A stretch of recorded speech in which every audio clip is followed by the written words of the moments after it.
àwọn tó bá mú sí ní oúnjẹ àwọn kì í ṣe báyìí ní bàdàn bá ṣe àwọn tó bá mú sí ní oúnjẹ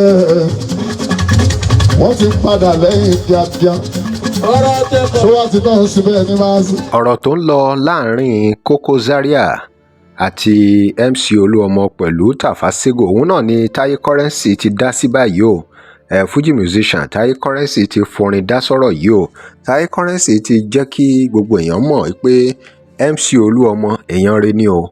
tó fi jẹ́ pé Taye Currency ń fún MC Oluomo ní support tó lágbára pẹ̀lú gbogbo orin tẹ́ ẹ gbọ́ tó ń kọ yẹn. Taye Currency ń fún MC Oluomo ní support, kódà ó sọ gbogbo nǹkan dáadáa tí MC Oluomo ti ṣe fún àti gbogbo bó ṣe dá sí ọ̀rọ̀ òun àti Pasuma Ajibola Fuji musician.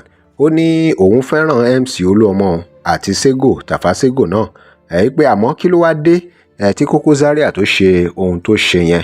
Ẹ̀yin náà kú ti mọ gbogbo bó ṣe ń lọ, gbogbo bí Koko Zaria ṣe lọ ń fa ọwọ́ Sego sókè tó ń spite MC Oluomo gẹ́gẹ́ bí àwọn èèyàn ṣe gbàgbọ́. Nínú orin tí Taye Currency kọ yìí náà ló ti ń jẹ́ kó yé wa pé Koko Zaria àti ara MC Oluomo la náà ló fi ráyè kọ́ mansion àti complex. Kí ló wá dé tó jẹ́ Koko Zaria ló wá máa fa ọwọ́ Sego sókè gẹ́gẹ́ bí chairman tuntun tó dàbí yẹ̀yẹ́ tó fi jẹ́ yẹ̀yẹ́ fún MC Oluomo. Àwọn tó rántí oore tí MC Oluomo ṣe ni wọ́n jáde yìí o, tí wọ́n jáde tán láti wá sọ̀rọ̀ sókè.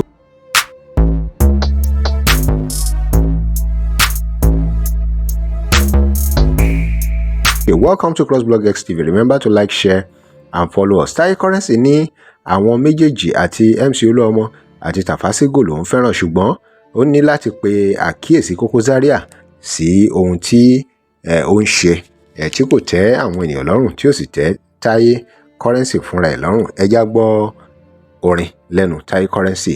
ọmọ Èkó ìpínlẹ̀ Currency ọmọ òṣèlú tẹ̀lé àwọn tó bá mú sí ní oúnjẹ àwọn kì í ṣe báyìí ní bàdàn bá ṣe àwọn tó bá mú sí ní oúnjẹ wọ́n ti padà lẹ́yìn kíákíá ṣé wọ́n ti tán síbẹ̀ ní máa sí. mo fẹ́ràn Tafa Sego tó jẹ́ pé mo máa fẹ́ràn Tafa Sego tó jẹ́ pé Yusuf olè ló ń bọ̀.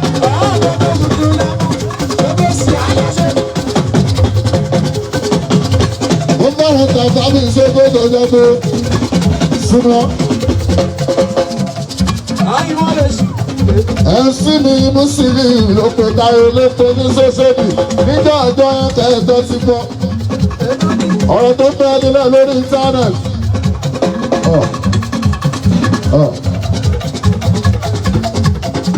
ẹ jẹ́ ká clarify ọmọ òṣèré bínú kájọ́ kó bá yé wọn bá sùn bó ṣe lọ.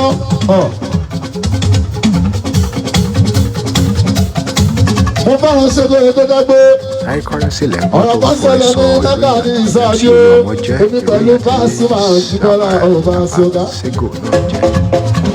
àpè àǹfààní nǹkan láyé bọ̀gá ńlá mo bọ̀gá ńlá ayé gbàkiri mo gbàkiri.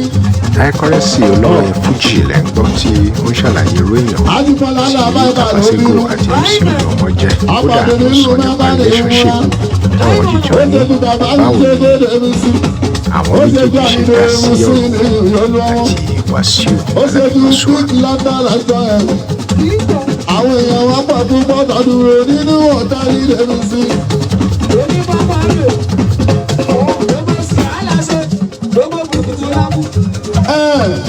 a máa fojú kan ká bá lè mi sí.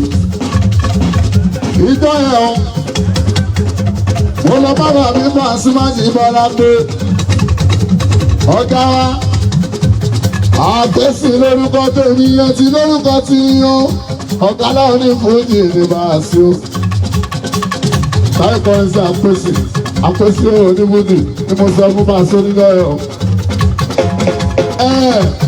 Àlàbí làbá káwọ́ bínú ra súnmọ́ òun tó dàgbà mi wá sí ní pé wọ́n sọ fún tẹ́lẹ̀.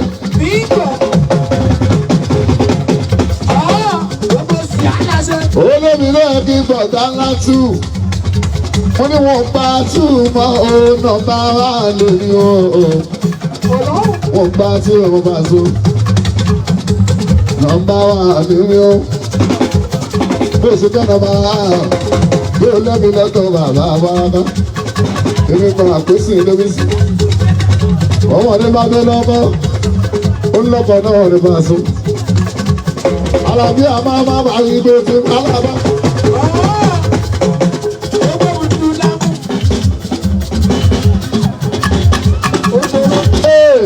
Olóńgbòdò mi ní ìgbé. Ìwọ sáàmì mo wo Taye tó jáde lẹ́yìn tó dúró. Mo wá sọ fún Pasuma wípé ọmọ mo mú kúrò lẹ́yìn ẹ̀. Mo sì dúró tí ẹni ìbàṣọ. Àlàbí ọmọ máa jùlọ lọ. Ṣùgbọ́n ìjọ ẹni kọrin. Orin rẹ́pọ̀ tó jáde nígbà yẹn o, ọmọ ṣe kí ìtàn. Taye Currency olórin Fuji lẹ́ ń gbọ́ tí ó ń ṣàlàyé irú èèyàn tí Tafa Sego àti MC Oluomo jẹ́. Kódà ó ń sọ nípa relationship táwọn jìjọ ní, báwo ni àwọn méjèèjì ṣe dá sí ọ̀rọ̀ òun àti Wasiu Alabi Pasuma.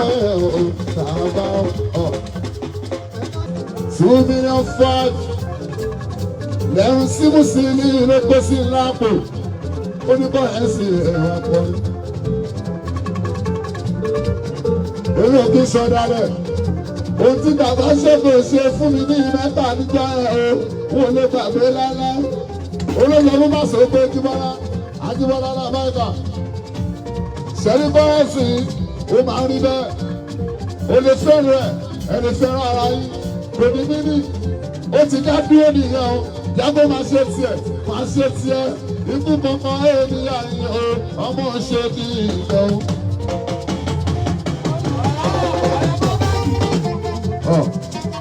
Ó ní kú kankan ènìyàn yìí o, ó ní Currency máa ṣe tiẹ̀, ó ní bàṣọ, ó ti Alabi lábàkà òyìn kankan jọ ẹ̀ o. Tafa Sego ló ń gbáwájú. Olóńgbẹ̀yìn àkọ́dé Currency nìjọ ẹ̀ o. Láti jọ wọn lè gbàgbé jọ ẹ̀ Tafa Sego. Àwọn tó ń sìn nìkan ẹ mọ̀ pé orin tí wọ́n bàdàn débi sí. Orin tí wọ́n bàdàn Yorùbá la máa sọ èsì mú wa. A kì í sọ̀rọ̀ títí wa dàrẹ́ tí ó. Drop comment yín. Remember to like, share and follow us. Thanks for watching.